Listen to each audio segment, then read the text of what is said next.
Под варијантата на COVID-19, сега веќе известниот кракен, стигна на Балканот, а многу брзо се очекува и во Македонија. Кои опасности ги носи и колку е тој реална опасност за граѓаните? Мислам дека не е нека голема опасност, бидејќи сме веќе доста прошли, најлошо сме го прошли, така да ова ќе биде уште еден така. Благ удар, да кажем, на здравствениот систем, не нешто драматично. Повеќето се луѓето прележани, вакцинирани. Единствена разлика е што може ќе има поголем број на случаи. Меѓутоа, моментално има случаи и од други вируси, така да нема нешто посебно да. Иако Пановски тврди дека ризикот од новата подваријанта не е ризичен, која е разликата помеѓу него и веќе добро познатиот ковид?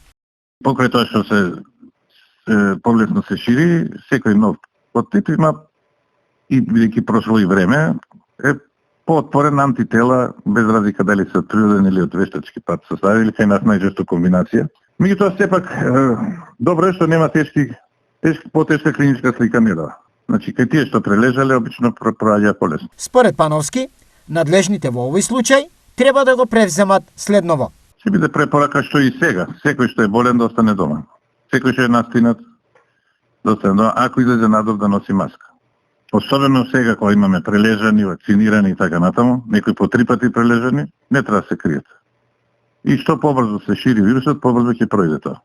Побрзо ќе добиеме природен имунитет. Тоа што им фали на кинезите.